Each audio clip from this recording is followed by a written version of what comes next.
नमस्कार, मैं हूं मृत्युंजय कुमार झा और हमारा खास show budget 2026 bold and bullish agri industry की क्या है विश, इसमें आपका स्वागत है। और इस शो में हम आपको बताएंगे कि इस बार बजट में एग्रीकल्चर को लेकर क्या कुछ ऐलान हो सकते हैं, क्या कुछ ऐलान होने चाहिए, इस सेक्टर को बढ़ावा देने के लिए, किसानों के हालात को बेहतर करने के लिए क्या कुछ करने की ज़रूरत है, इसी पर हम बात करेंगे। और बातचीत के लिए हमारे साथ इस वक्त जुड़ रहे हैं सुरेश मोटवानी साहब, एग्री मार्केट के एक्सपर्ट हैं। हमारे साथ हैं पाशा पटेल, चेयरमैन CACP महाराष्ट्र के, और साथ ही एग्री मार्केट के जाने माने एक्सपर्ट GK सूद भी हमारे साथ होंगे। आप सभी का बहुत स्वागत है। मेरा पहला सवाल मोटवानी जी आपसे ही होगा। आप बताइए, आपकी विश लिस्ट क्या है सर एग्रीकल्चर को लेकर के? इस बजट में आपके हिसाब से क्या क्या होना चाहिए? जहाँ से धन्यवाद मुझे इनवाइट करने के लिए। मैं इंडस्ट्री को रिप्रेजेंट कर रहा हूँ, पर मैं बताऊँ कि इंडस्ट्री का भला करने के लिए सबसे पहले मुझे कहना पड़ेगा खेती किसानी और किसानों को भला करना पड़ेगा इस बजट में। मुझे लगता है कि जो 3 बिंदु हैं खेती किसानी को और किसानों को अच्छा करने के लिए, एक तो जो किसान की परिभाषा है हमारे देश में कि जिसकी जमीन होगी वही किसान कहलाएगा, इसको हमने फिर से सोचने का जरूरत है। अब स्थिति ऐसी है कि खेती किसानी में काफ़ी सारे जो किसान भाई हैं उनके पास अपनी ज़मीन नहीं है, दूसरों के खेती किसानी में काम करते हैं, बटाई पे ज़मीन लेते हैं। महिला किसान हैं जिनके नाम पे ज़मीन नहीं होती है। तो हमारे बजट में ऐसे प्रोविज़न करने की बात होगी कि जितनी भी गवर्नमेंट की स्कीम्स हैं जो खेती किसानी को बेहतर करने के लिए, वो उन किसानों को भी उपलब्ध हो जिनके पास अपनी ज़मीन नहीं है, जो दूसरों की ज़मीन पे खेती करते हैं या सेवाएं देते हैं। ये एक मेजर एजेंडा मुझे लगता है कि इस बार का होना चाहिए। फार्मर प्रोड्यूसर कंपनीज का काफ़ी सारा बात होता रहा है, हम लोग काफ़ी सारा उसमें गवर्नमेंट के साथ में मिलकर काम कर रहे हैं। माननीय प्रधानमंत्री जी ने 10,000 APO बनाने का एक अच्छा स्कीम भी जारी किया हुआ है। मुझे लगता है कि इस बजट में अब समय आ गया है कि APO बनाने की परंपरा से हम लोग बिजनेस इको एनवायरनमेंट कैसे बना पाते हैं, अब उसकी बात करें। वास्तव में जो APO है वो योजना नहीं है, यह है कि रोड मैप है कि कैसे कृषि और जो ग्रामीण इलाके हैं उनको बिजनेस के इकोसिस्टम से जोड़ा जाता है। तो जो फार्मर्स ने अपनी कंपनी बना ली है उनको जो रनिंग कैपिटल चाहिए, ऑपरेशंस फंड चाहिए, इम्पीड इन्वेस्टमेंट चाहिए, उस तरह का फैसिलिटीज़ हम लोग देने का बात करें इस बजट में, ये मुझे एक बड़ा बात समझ में आता है। तीसरा जो एक बड़ा मुद्दा महिलाओं का है, आपने जाना होगा अभी ग्लोबल स्तर पे भी जो 2026 है इसको महिला किसान दिवस के रूप में मनाया जा रहा है पूरे देश में, पूरे ग्लोबली। हमने देखना पड़ेगा खेती किसानी का कार्य 70% से ज़्यादा महिलाएं करती हैं, जबकि हम लोग जब भी खेती किसानी की बात करते हैं किसान कहते हैं, कृषिका नहीं कहते हैं।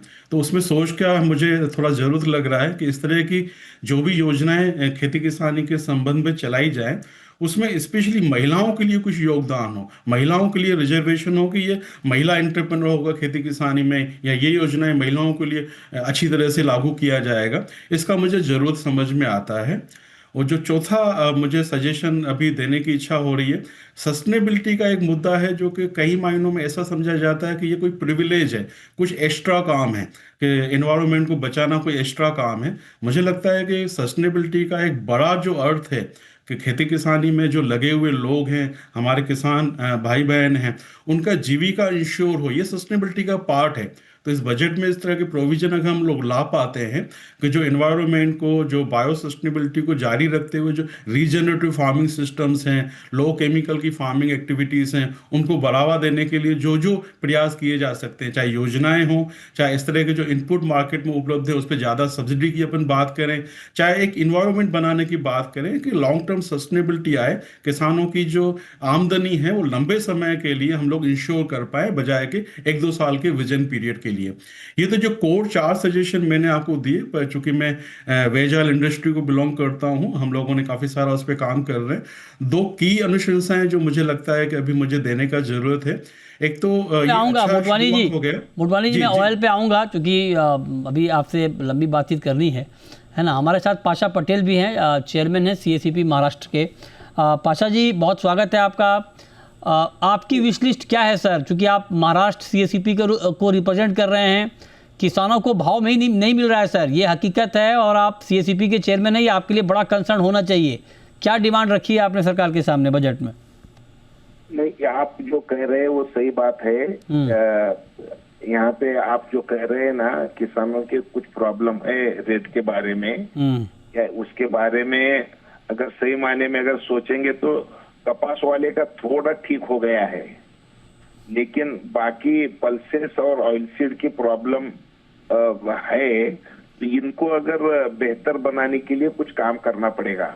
बात ऐसी है कि शुगर केन और मक्के का एक प्रॉब्लम हो गया है। वो ये है कि मक्का का बहुत बड़े पैमाने पे लोगों ने मक्का लगाया है और मक्के से इथेनॉल बन रहा था, लेकिन अब हम इथेनॉल खरीदने में कटौती लाई है।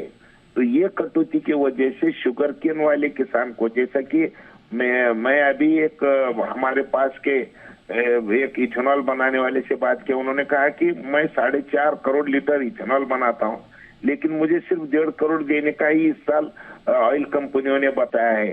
तो अब हमारी इतनी बड़ी कैपेसिटी, हमारी इतनी लागत है, तो हम करेंगे क्या? तो मक्के का भी वही हाल है और शुगर केन का भी वही हाल है। तो इसके लिए इस बजट में कुछ न कुछ इस पे रास्ता निकलना चाहिए, ऐसा मुझे लगता है, नंबर 1। नंबर 2, एक बात पे हम सोच नहीं रहे हैं, वो ये है कि हमारे पास जमीन में का जो कार्बन है, वो कार्बन इतना दिन ब दिन कम होते जा रहा है। जब आजादी मिली थी हमारे देश को तब 3% कार्बन था, अब वो 0.2, 0.3 ऐसा हो गया है। तो कुछ दिन के बाद हमारे पास सिर्फ जमीन रहेगी, लेकिन जमीन की वो उपजाऊपना कम होने वाला है। इसलिए ये कार्बन बढ़ाने का जो प्रोग्राम है, ठीक है, उसको हम बड़े पैमाने पे सोचना पड़ेगा। और एनवायरमेंट की बात इस बजट में बहुत ताकत से आना जरूरी है। तो एनवायरमेंट अगर हम सही ठीक नहीं, एनवायरमेंट तो सर वो तो पाशा जी, वो तो एनवायरमेंट की बात तो ठीक है, लेकिन आपका जो कोर सब्जेक्ट है CACP का मेन काम ये है कि आप प्राइस को ठीक तरीके से रिकमेंड करें और वो प्राइस मिलना चाहिए, ये भी इंश्योर करना चाहिए आपको। वहां पर सर कामयाबी नहीं मिल पा रही है आपको। नहीं, वो सही है। वो देखिए, इस साल पहली बार ऐसा सिचुएशन तैयार हुई है कि जो मैं भी आपके सामने कबूल करने के लिए तैयार हूँ कि मैं ये जो 5-6 साल में मुझे जो कुछ यहाँ पे ये मिलता था, कामयाबी मिलती थी, अब इस बार मैं भी परेशान हुआ हूँ।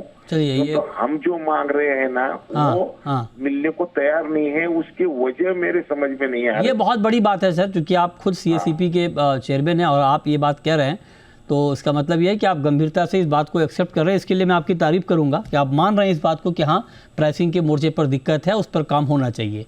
अब मोटवानी जी, एक बात, चूँकि आप FPO के साथ बहुत काम करते हैं ग्राउंड पे, आप बताइए सर, क्या मैकेनिज्म होना चाहिए? कई बार अचानक दाम बढ़ जाते हैं, घट जाते हैं, इससे किसानों को परेशानी होती है। MP में अभी आप देखिए भावांतर योजना अभी चल रही है, तो उससे बहुत राहत मिली है, लेकिन फिर भी आपके हिसाब से कोई मैकेनिज्म आप सुझाना चाहेंगे मोटवानी जी, ताकि किसानों को निराश ना होना पड़े खेती करने के बाद कि हमने खेती करके गलती कर दी, हमें प्राइस नहीं मिल रहा है?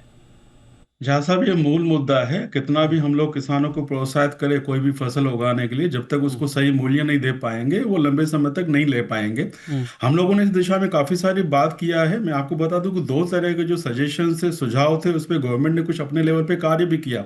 आपको याद हो जब वो 3 नियम जब लाए गए, जब उसमें से एक नियम था कॉन्ट्रैक्ट फार्मिंग का, अगर उसको हम लोग लागू करवा पाए, कंपनियों को वो प्रोत्साहन दिया जा सके, बिजनेसेस को, प्रोसेसर्स को वो प्रोत्साहन मिले कि ये नियम है जिसके आधार पे वो किसानों के साथ में एग्रीमेंट करके, कॉन्ट्रैक्ट करके उसकी फसल को एक गारंटीड प्राइस के रूप में खरीद सकते हैं, तो इससे बहुत बड़ा असर आएगा। किसी कारण से ये लागू नहीं हो पाया, मैं सजेशन देना चाहूंगा इस बजट में अगर इस दिशा में कुछ हम लोग कर पाए। इसके अलावा दूसरा जो एक पैमाना है कि MSP को हमेशा लोग दुष्प्रभाव करने के काम का नहीं है, जबकि आप देखिए ना, किसी भी देश के लिए उसका जो फूड सिक्योरिटी है सबसे ज्यादा जरूरी रहता है। खेती किसानी के सामान को अगर आप एक न्यूनतम प्राइस पे नहीं खरीदेंगे तो कोई किसान क्यों उगाएगा? तो MSP को कैसे लागू करना, इस पे एक गंभीर चर्चा होने का जरूरत है। मुझे लगता है कि अगर ये कॉन्ट्रैक्ट फार्मिंग वाला जो हम लोगों का जो नियम था, जो गवर्नमेंट ने काफी कंसल्टेशन के बाद में लागू करने का कोशिश किया, अगर वो हम ला पाते हैं तो उससे बहुत बड़ी समस्या का समाधान हो जाएगा। किसानों को गारंटी हो जाएगा उसकी उपज का, कब खरीदा जाना जाना है, किस कंपनी ने खरीदा जाना है। और इसके साथ में हम लोगों ने बात की थी, मैं वो अपनी बात फिर से दोहराता हूँ, जो वायदा व्यापार था वो हम लोगों ने एक बार पॉजिटिव नज़रों से देखना पड़ेगा। हर चीज़ उतनी बुरी होती नहीं है जितनी कही जाती है। अब सोचने की कोशिश कीजिए कि मेरे पास वायदा बाजार का विकल्प उपलब्ध है, मुझे पता है कि अगले साल मेरी फसल को कितना रेट मिल पाएगा, तो मुझे बोने में आसानी रहेगी, मुझे उस पर पैसा खर्च करने में आसानी रहेगी। तो एमएसपी का भी जो समाधान है ना कहीं ये दो विकल्पों में अटका हुआ है।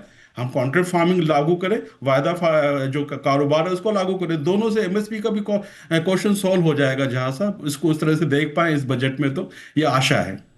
ओके, तो ये आपने बढ़िया सुझाव दिया है कि एक ऐसा प्रॉपर मैकेनिज्म होना चाहिए जिससे फार्मर को ये भरोसा मिले कि भाई उनकी जो खेती है या जो वो खेती कर रहे हैं इसके लिए उनको अच्छा प्राइस मिलेगा, इसमें उनको कोई घबराने की ज़रूरत नहीं है। ये भरोसा, ट्रस्ट किसानों के अंदर आना चाहिए सरकार की तरफ से। अब आप एडिबल ऑयल पे कुछ जिक्र कर रहे थे, मैं चाहता हूँ वो ज़रा बताएं कि वहाँ पर क्या होना चाहिए। देखिए, काफ़ी सारे सुझावों के बाद में सरकारी लेवल पे दो तरह की स्कीम्स अभी चल रही है, पिछले बजटों में उन्होंने लागू किया। एडिबल ऑयल का बड़ा स्कीम है, पाम ऑयल का भी बड़ा स्कीम है, जिसमें कि काफ़ी अच्छे प्रोविजन किए हुए हैं। इस बजट में हम लोग उम्मीद कर रहे हैं कि जो ये दो स्कीम्स जो भारत को सेल्फ सफिशिएंट करने के लिए जो लागू की गई हैं, उस दिशा में प्रैक्टिकली कुछ कार्य करने का जरूरत लगे। किसानों को हम लोगों ने प्रोत्साहित करने के बाद में जब तक उसको मार्केट से कनेक्ट नहीं करेंगे, जब तक बिजनेस इंडस्ट्री को उस तरह का इकोसिस्टम नहीं मिलेगा कि वो खेती किसानी की जो ऑयल की जो फसलें उसको खरीद पाएं, वो लंबे समय तक सस्टेनेबल नहीं रहेगी। दूसरा मुद्दा ये है कि हम लोगों ने, देखिए, जमीन हमेशा सीमित है, भारत में भी सीमित है, विश्व में भी सीमित है। हम लोगों ने प्रोडक्टिविटी पर फोकस करने का जरूरत है। अभी भी हमारे देश में जो सोयाबीन, सरसों जैसी फसलों का जो प्रोडक्टिविटी है 1 टन पर हेक्टेयर के आसपास अटका हुआ है। हम लोगों ने अगर मेहनत करके इसको 3 टन तक ला सकते हैं तो काफी सारा फर्क पड़ेगा। उस दिशा में कार्य करने का जरूरत है। Right sir. ऑयल पाम का मैं जारी रखता हूँ। जहाँ साहब, ऑयल पाम का एक इंपॉर्टेंट चीज था, एजेंट हमारे यहाँ पे मिशन मोड में ये कार्य किया जा रहा है, लेकिन लॉन्ग टर्म का सोच रखना पड़ेगा। पाम ऑयल ऐसा फसल नहीं है कि 1-2 साल में आपको देने लगेगा, 4-5 साल के बाद में उसका प्रोडक्शन शुरू होता है। वो इको एनवायरनमेंट देना पड़ेगा, बिजनेस एनवायरनमेंट, कि इंडस्ट्री वहाँ पे सस्टेन कर पाए, 4-5-6 साल के बाद में खरीदी शुरू कर पाए। ये चीज़ों को जब हम ध्यान रखेंगे तो मुझे याद आता है, जब हम सस्टेनेबिलिटी का एजेंडा जब तक इसमें लागू नहीं करेंगे तब तक ये चीज़ें आगे जा नहीं पाएंगी। आईपोस आप जानते हैं, एसीए सॉल्वेंट एक्सट्रैक्शन एसोसिएशन ने जो बनाया हुआ है सस्टेनेबिलिटी फ्रेमवर्क, उसको हम लोग लागू करते हैं तो जो ये रिस्क है, जो अभी हम कह रहे हैं कि ऑयल पाम फ्यूचर का क्रॉप है, अभी फ्यूचर का रिस्क भी हो सकता है जब तक ये सस्टेनेबिलिटी के आईपोस तरह के जो गाइडलाइंस हैं हम लोग लागू नहीं कर पाएंगे। तो ये हम्बल रिक्वेस्ट है, इस बजट में अगर हम लोग सस्टेनेबिलिटी को ध्यान में रखते हुए आईपोस फ्रेमवर्क को लागू कर पाए पाम ऑयल के एक्सटेंशन के लिए। तो ये बहुत ही अच्छे सुझाव हैं और अगर इस पे अमल हो जाए तो वाकई ग्राउंड पर बड़ा बदलाव हो सकता है। लेकिन पाशा जी, एक कंसर्न होता है सर, एक तो प्राइसिंग के बारे में आपने खुद बात की और दूसरी बात की प्रोडक्टिविटी हमारी कैसे बढ़ेगी, क्योंकि बहुत सारी कमोडिटीज़ में हम इंपोर्ट के ऊपर डिपेंड हैं, एडिबल ऑयल, पल्सेस। तो वहाँ पर सर क्या होना चाहिए, उसको लेके बजट में क्या होना चाहिए ताकि हम आत्मनिर्भरता की बात जो बार बार हम करते हैं उसमें हमें कामयाबी मिले। देखो, प्रोडक्टिविटी बढ़ानी अगर है ना, तो मुझे जो लग रहा है ना, अब जमीन में का कार्बन तो बढ़ाना ही पड़ेगा किसी हालत से। और ये केमिकल फर्टिलाइजर यूज करके ये होगा नहीं है। तो इसको हम ना ऑर्गेनिक तरीके से इसको बढ़ाना पड़ेगा। और ये बढ़ाने के लिए ओडिशा में कुछ प्रयोग इसके बारे में हो गए हैं। उसी तरीके से हमारे पूरे देश में इसमें कुछ तो भी काम होना पड़ेगा, नंबर 1। और उसके साथ में जेनेटिक इंजीनियरिंग को हमको लाना ही पड़ेगा। उसका कारण ऐसा है कि अब मौसम तो अपने लीलाएं बताना शुरू कर दिया है। इस साल 6 महीने अगर बारिश हमारे महाराष्ट्र में हुई है, इसका मतलब सोचो 3 महीने की बारिश अगर 6 महीना होना अगर शुरू हो गई तो मेरा कौन सा क्रॉप रहेगा, कौन सा जाएगा, कुछ पता नहीं चल रहा है। बिल्कुल। तो इसके लिए ना हमको अब कितनी भी अगर बारिश होगी तो भी मेरा क्रॉप आना चाहिए, कम बारिश होगी तो भी मेरा क्रॉप आना चाहिए। इस तरीके से अब सीड में साइंस लाने का सही मौका आया है। तो हमको इस पे बहुत ही तरीके से सोचना पड़ेगा। इस पे बहुत विरोधाभास चल रहा है। कोई लाना बोलते, कोई नहीं लाना बोलते, लेकिन बात ऐसी है देखो कि खाने वाले मुंह तो बढ़ रहे हैं और उत्पादकता अगर नहीं बढ़ेगी तो हम लाएंगे कहाँ से? जैसे कि अभी मेरे किसी एक मित्र ने मुझे कहा था कि अब हम 2,07,000 मेट्रिक टन तो हम जो तेल खा रहे ना वो 4.5 के ऊपर जाएगा, तो जमीन भी बढ़ेगी नहीं और लोग तो बढ़ने वाले हैं। ठीक है, राइट सर। इतना तेल लाएंगे कहाँ? ये बहुत ही क्रांतिकारी सुझाव हैं सर, और जाहिर तौर पर इसके ऊपर काम ग्राउंड पे अगर ठीक तरीके से हो गया तो बहुत इसका इम्पैक्ट होगा और हम बहुत जल्द आत्मनिर्भरता की दिशा में आगे बढ़ेंगे। लेकिन छोटा सा ब्रेक के बाद इस मुद्दे पर कुछ और अहम चर्चा तुरंत लौटते हैं।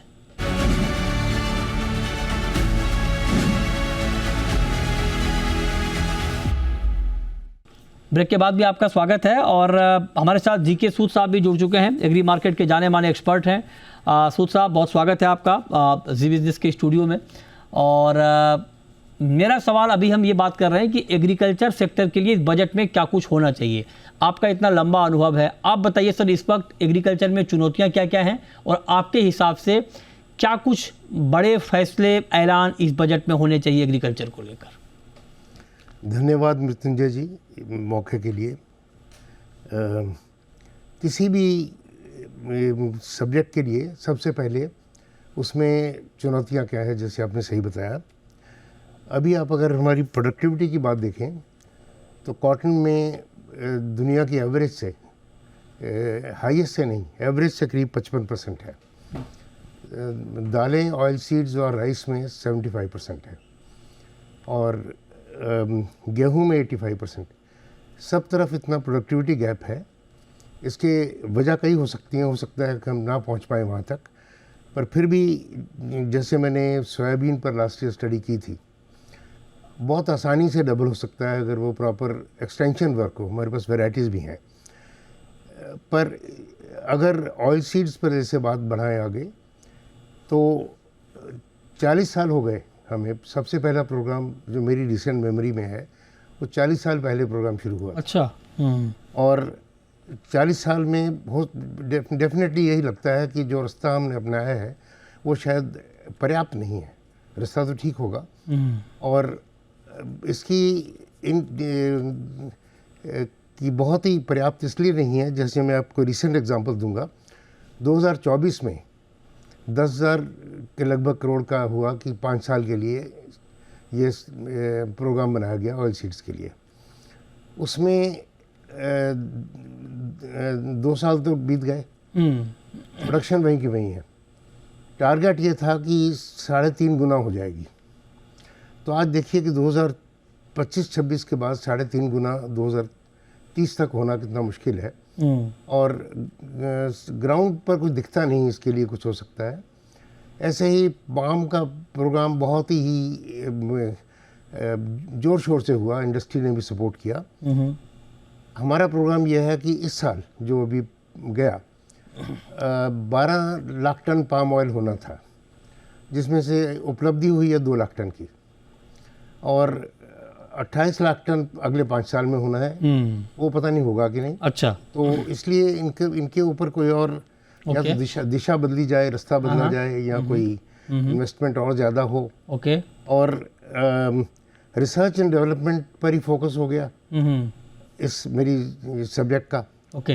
रिसर्च एंड डेवलपमेंट और एक्सटेंशन में हमारा खर्चा आपको अचंभा हो गया देखकर कि चाइना जहाँ प्रोडक्टिविटी हमारे से ज़्यादा है, ओके, उनके हिसाब से हमारा 3% है। अच्छा। एग्रीकल्चर पर मतलब रिसर्च में जो हमारा खर्च है, हाँ, वो 3% 3% कंपेयर टू चाइना। चाइना। और अगर आप इसको देखें अपना जीडीपी का अनुपात, जैसे आमतौर पर इकोनॉमिस्ट जीडीपी का अनुपात देखते हैं, तो 0.0003%। और यहाँ तक। और पिछले 10-11 साल में ये रियल टर्म्स में, अगर इन्फ्लेशन के लिए इसको आप थोड़ा सा डिफ्लेट कर दें, तो रियल टर्म्स में 1/3 कम हो गया है। ओके। ओके। तो और जाहिर है कि वो सब सैलरीज में जा रहा होगा, क्योंकि रियलिटी में आप रिजल्ट अगर देखें 40 साल, मतलब कुल मिलाकर आप ये कह रहे हैं कि खर्च बढ़ाने की ज़रूरत है R&D पे, और आपको बहुत मासिव वहाँ पे करना पड़ेगा, तभी आपको रिजल्ट मिलेगा। दूसरी बात सर, एक फार्मर का प्रॉब्लम होता है प्राइसिंग को लेकर के, उसको कैसे एड्रेस किया जाए क्विकली? देखिए बात यह है कि कुछ लक्षण होते हैं, सिम्टम्स होते हैं एक प्रॉब्लम के। इंडस्ट्री भी एमएसपी की कह रही है, फार्मर्स भी कह रहे हैं। अगर जो 23 क्रॉप्स हैं एमएसपी पर खरीदी जाएं तो करीब 26 लाख करोड़ रुपए की आउटले चाहिए। बिल्कुल 45 लाख करोड़ का आपका बजट है सारा, डिफेंस ये वो मिलाकर। तो ये तो है ही कि एमएसपी किसी समय जब शुरू हुआ 1965 में, तो फोकस ठीक था कि मार्केटिंग हो जाए, क्रॉप की आई तो खरीद ली ठीक भाव पर ये अपनी जो पोजीशन है उससे आउटलिव कर गया लगता है, अब सस्टेनेबल नहीं है। और शॉर्ट टर्म में तो इसको मेंटेन करना पड़ेगा, शॉर्ट टर्म में भावांतर या दूसरी स्कीम जो है, पर लॉन्ग टर्म अब बचा नहीं सॉल्यूशन इसका, प्रोडक्टिविटी की तरफ जाना पड़ेगा। आप देखिएगा जैसे दालें हैं, जी जी बिल्कुल, इस बार प्रोक्योर नहीं की गई। हाँ राइट, अब सोयाबीन भावांतर शुरू हुआ बिल्कुल एक ही स्टेट में, हाँ हाँ वो तो क्या हुआ कि सर्कमस्टेंसेस ऐसी हुई, क्रॉप कम हो गई, राइट, मस्टर्ड क्रॉप भी कम हो गई, तो प्राइस बढ़ गए, प्राइस अपने आप बढ़ गए। हाँ वो सही एक हफ्ते एक महीने में 1000 रुपये क्विंटल बढ़ तो आप मतलब कुल मिलाकर ये कह रहे हैं कि बहुत ज़रूरी है कि आपको एक प्रॉपर मैकेनिज्म डेवलप करना पड़ेगा, ताकि फार्मर, जो भी हम बात कर रहे थे मोटवानी जी भी, पाशा जी भी, कि फार्मर में एक ट्रस्ट जाना चाहिए कि आप जो पैदा करोगे आप निश्चिंत रहो, उसके लिए आपको कीमत मिलेगी पूरी। ये बहुत ज़रूरी बात है सर, बहुत शुक्रिया। आगे और भी डिटेल में बात करेंगे। बहुत शुक्रिया सूद साहब आपका, मोटवानी जी आपका, पाशा पटेल जी आपका, आज की इस खास चर्चा में हमारे साथ जुड़ने के लिए। छोटा सा ब्रेक के बाद भी खबरें जारी हैं। नमस्कार।